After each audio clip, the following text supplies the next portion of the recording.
2025 is going to be full of open world games, and GameRanks has got them all, at least the ones that are probably going to be talked about the most. Hi folks, it's Falcon, and today on GameRanks, the top 25 open world games of 2025. Starting off with number 25, The Precinct. If you've ever wondered what it's like to be a cop in a neon-soaked 1980s inspired city, at this point, you probably don't wonder. You probably experienced this a couple times, but The Precinct puts you in the shoes of a rookie cop by the name of Nick Cordell. Now, to be fair, this is not a cyberpunk game. It is actually set in 1983. Yes, there are quite a few neon lights. No, it is not cyberpunk. It's basically reverse Grand Theft Auto. You're a cop. And we're not talking like massive stuff only, like, oh my god, there's a terrorist attack going down, and I, the cop, am the only one that can know. It's parking tickets, mundane stuff. I need some backup here, dispatch. But it does go up to bank heists. The Precinct is coming to PC, PS5, and Xbox Series sometime this year. And number 24 is MindsEye, a single-player action-adventure thriller set in a kind of AI cyberpunk hyper-capitalism. You got the Blade Runner, you got the Total Recall, you got the greedy CEOs and the neural implants and the amnesia. Your whole idea is figuring out what the hell has happened to you and surviving what looks like a completely crazy world. Honestly, pretty cool looking game. MindsEye is landing on PC, PS5, and Xbox Series in the summer. Tires are out. Proceeding on foot.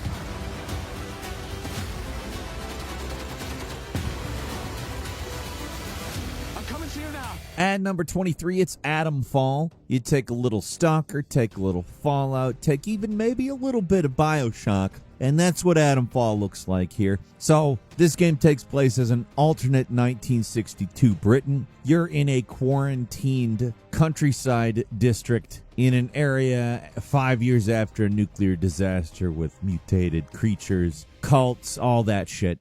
Temporary quarantine, they said? It's been bloody years. They're hiding something from us. Something terrible. You got exploration, you got crafting, survival, moral choices. Honestly, looks like a lot of fun. If you like Fallout London, probably have a look at this. Atomfall is coming to the PlayStations, the Xboxes, and PC March 27th.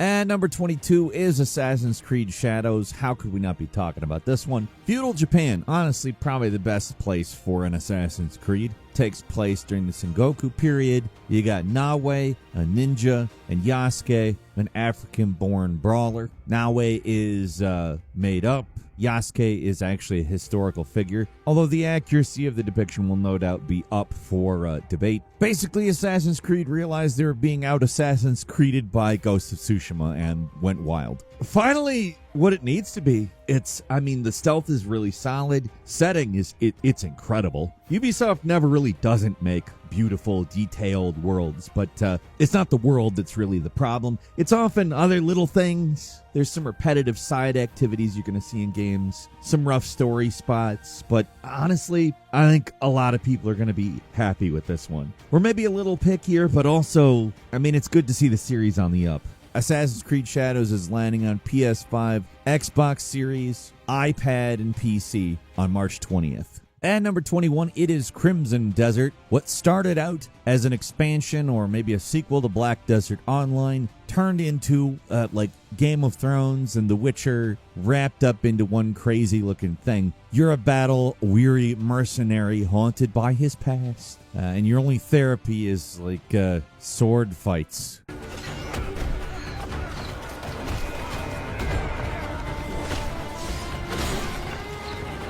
I don't know, there's a lot more than sword fights going on here. You saw the trailer, it's nuts. Crimson Desert is coming to PS5, Xbox Series, and PC late this year.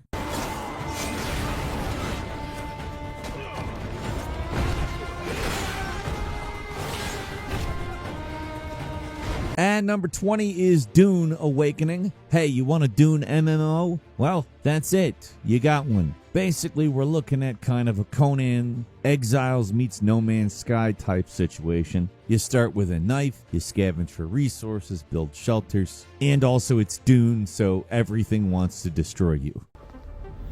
This is Dune Man Keith Filari reminding you to vary your route. Return with the full spice lord.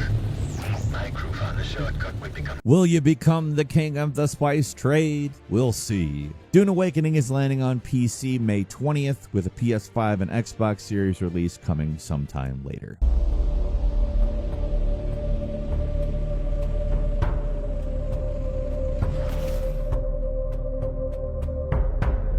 And number 19 is Like a Dragon Pirate Yakuza in Hawaii. Oh boy. Like a Dragon is crazy, and here's a canon entry into the series where Goro Majima is a pirate. He wakes up with amnesia on a Hawaiian island, and for whatever reason that means he ended up a pirate pretty quickly. We've talked about this game plenty. It's fun as hell. It's crazy. It's not necessarily on exactly the level of, say, Infinite Wealth, but it's definitely a worthwhile trip into this world as Majima bringing his Mad Dog style, which if you've played the games you already know. Sea Dog style, which is a new style where you have a cutlass and pistols you dual wield. It's crazy. And yes, you do have a ship. It's not quite Black Flag, but it's certainly much better than Skull and Bones. This one's been out a while. I've played it. I've enjoyed it. I recommend it. It's out on the PlayStations, the Xboxes, and PC.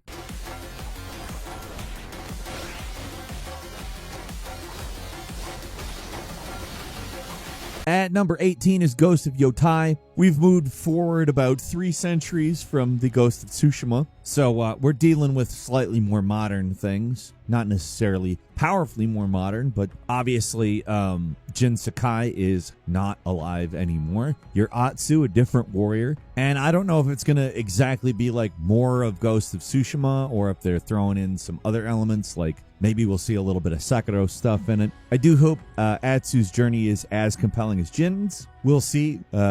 Ghost of Yotei is coming to PS5 later in the year.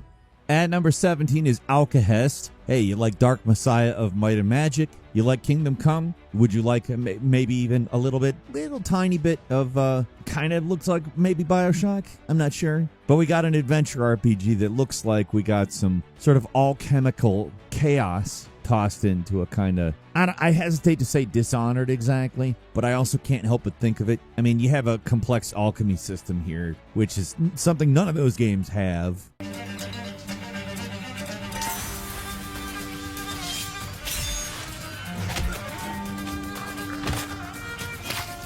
But I don't know. It looks pretty interesting to me. I hope it's anything like any of the games I'm talking about. Maybe a little Skyrim, maybe a little Resident Evil thrown in there as well. I don't know. It's one of those games where I'm interested to see where it goes, because I get a little bit of a sense of a lot of different things here. This one's coming to PC. We do not have a date for it yet, though.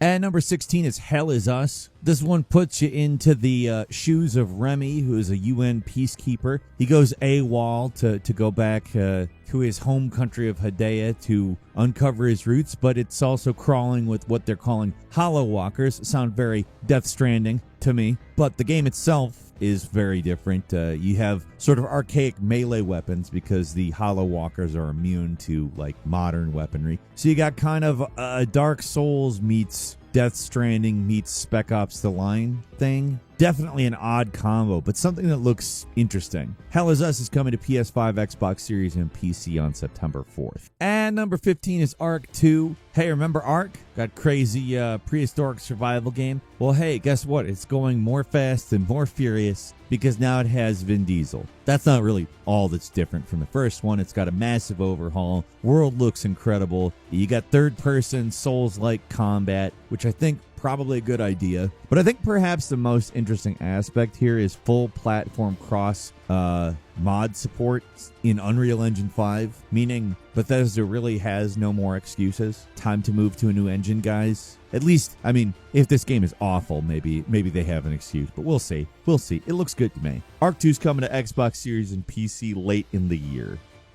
And number 14 is Light No Fire. Hello Games' next game after No Man's Sky. Interesting aspect about this is they've gone from every planet to one planet. This is a procedurally generated world the size of Earth. I know this might sound like a bit of a stretch, but I have kind of Valheim meets Breath of the Wild vibes on this. Maybe a little Tears of the Kingdom in there too. You got all these caves and stuff, you know? Looks a little more sandboxy than Breath of the Wild, like more not necessarily in, I don't know how to put this. You got building. You don't really build in Breath of the Wild, or Valheim for that matter. I don't know. It's a Hello Games game. I have a feeling there's going to be a lot of stuff that you recognize from No Man's Sky, but it looks like there's a lot of other things here too. Light No Fire's coming to PC late this year, speculatively speaking.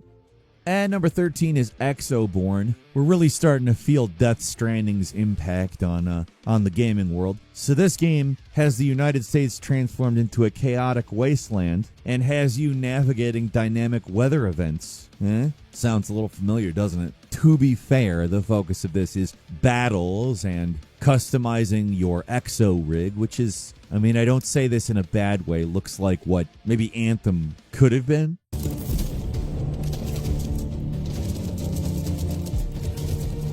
I don't know. Maybe it'll be good. Maybe it'll be bad. I am going to err on the side of positivity and say it looks like what Anthem could have potentially been meets Death Stranding. Maybe? If it's that, actually, that'd be super interesting. Exoborne's coming to PS5, Xbox Series, and PC later in the year.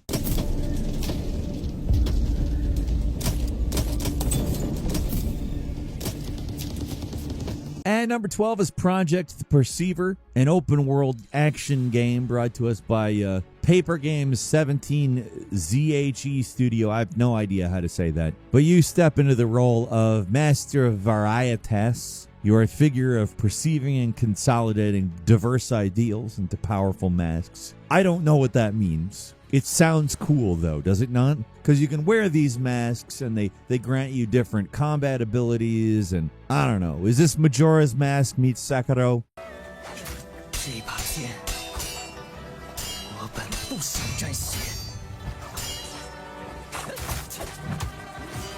Possibly. Probably not. I mean, I'm kind of being a little facetious with that. It does look like it has elements of Sekiro, and the mask thing, I'm having fun with it. Project the Perceiver is coming to the PlayStations and possibly other platforms. They have not announced it, nor have they announced a release date.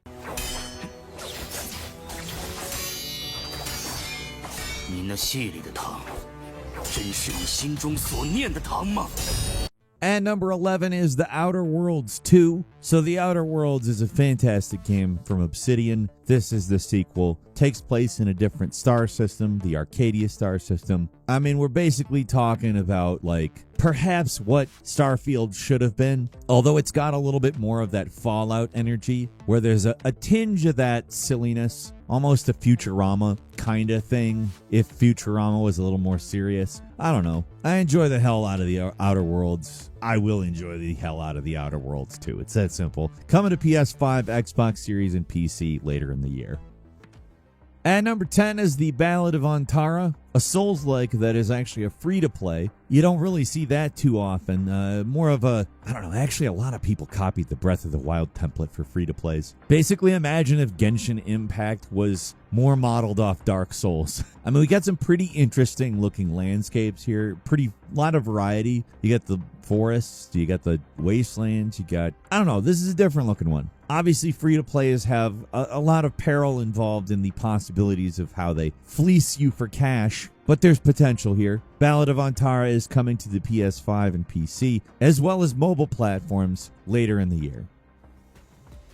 At number 9 is Dying Light, The Beast. We thought Kyle Crane was gone for good, but he ain't. Instead, he endured 13 years of experimentation. Not cool. So Kyle decides that he's going to get revenge on the people behind all of those experiments. So 13 years of experiments. Not cool. Not cool. Couple of things you have here. First, Kyle Crane now can go werehog.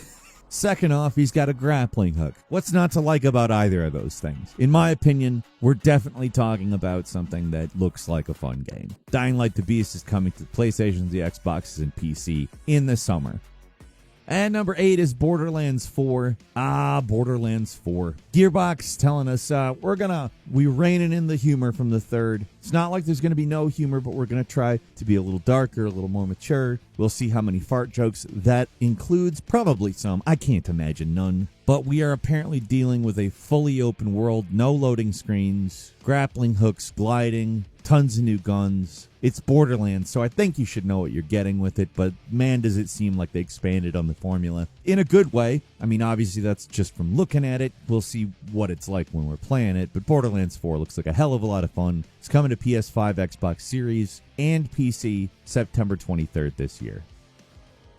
At number 7 is the Gothic 1 remake. Been 20 years. Alchema Interactive says to us, man, be nice if there was a Gothic remake. Piranha Bytes arguably pioneered a genre that they pretty much dominated themselves, and even though it kind of went downhill, I have said it many times on this channel, including in my Before You Buys, I don't like the Alex games. I think they were tedious in a way that wasn't charming in the way Gothic's tedium is, but, you know, that's another topic. I'm interested to see how all of these old school faction things, how does it work out with modern graphics, with modernized controls? Is it going to be something that people want to play nowadays, or is it going to be something that turns people off? I'm actually super interested in the implications of making a Gothic remake, and we'll see how that lands when it hits on PS5, Xbox Series, and PC later in the year.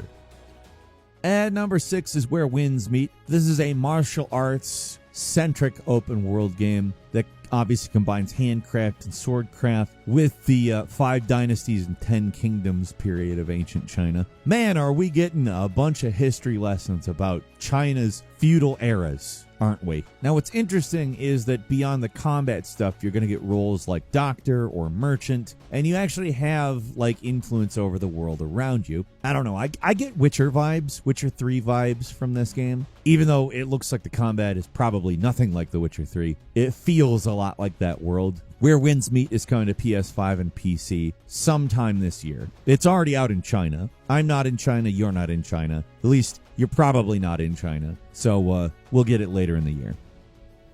And number 5 is Terminator Survivors. Well, I'll be frank. Yes, I would like a Fallout game set in the Terminator universe. Now, it obviously is more survival-oriented than Fallout, and there is a lot more like base-oriented, survival-oriented type battles with Terminator units that you could co-op with up to 4 players. I mean, it looks like a pretty fun Terminator game. This is a game, like as a series of games, Terminator has had some duds, but this one looks like it's got quite a bit of potential. Terminator Survivors is coming to PC via Steam Early Access and then consoles at a later date. Look out for that. At number 4 is Monster Hunter Wilds. This one's out. I don't really know what to say to you about this game that you probably haven't heard yet. It is a slightly more streamlined version of Monster Hunter World with some elements of Monster Hunter Rise. A little bit more verticality, not necessarily the traversal stuff, but yeah, I mean, it's a Monster Hunter game. It's a big Monster Hunter game, and man, does it manage to do what it tries to do. I hesitate to say it's the best Monster Hunter game yet because obviously people have different tastes, and it is certainly one that introduced some controversial streamlining of certain things, but I enjoy the hell out of it. Monster Hunter Wilds is already out on PS5, Xbox Series, and PC. And number 3 is Kingdom Come Deliverance 2. Again, this is one that's out. We've had time with it, and it is definitely an upgrade from the first. They actually pulled a pretty clever thing and made it so that your reset of abilities and everything at the start of the game makes perfect sense. You get robbed, you get hurt, and then you start from the beginning. You got more Bohemia to deal with this time around. And honestly, Kingdom Come Deliverance 2 just really delivers on being a bigger, better Kingdom Come Deliverance. It's out across all platforms now. I highly recommend it. It's a lot of fun. Check it out. Moving on to number 2, it's Death Stranding 2 on the beach. I mean, it looks like if you threw in some more Metal Gear into Death Stranding in a good way. Honestly, it all looks completely insane. Seems like our man Kojima wants to have Troy Baker as Kefka from Final Fantasy VI in a game. Looks crazy. Looks absolutely. I mean, how could you not want more Death Stranding? Like, it's a completely insane game that works despite itself, and at very least, even if it's not your thing normally, it's more than a little interesting. And then toss in Neil, aka Solid Snake again. What the hell is happening? You're not gonna have to wait too long for this. It's coming to PS5 on June 26th. And finally, at number 1, it's Grand Theft Auto 6. Obviously, this game is coming out this year, and therefore it's the biggest open world game of the year, period. That's what's going to happen. You might have dual protagonists. We've heard nothing that contradicts this. It looks like there's dual protagonists. Set in fake Miami, Vice City. Seems like we're getting kind of a Florida as San Andreas type game. I'm good with that. I want that. I'm excited to play that. I'm excited to see what they do with this game. As much as we do know about it, we don't know a lot about it. I have a feeling they're going to beat us over the head with something completely new that we did not expect, and I'm excited for that. Grand Theft Auto 6 is coming to PS5 and Xbox Series late this year. And that's all for today. Leave us a comment. Let us know what you think. If you like this video, click like. If you're not subscribed, now's a great time to do so. We upload brand new videos every day of the week. Best way to see them first is, of course, a subscription, so click subscribe. Don't forget to enable notifications, and as always, we thank you very much for watching this video. I'm Falcon. You can follow me on Twitter and book me on Cameo at Falcon the Hero. We'll see you next time right here on Game Ranks.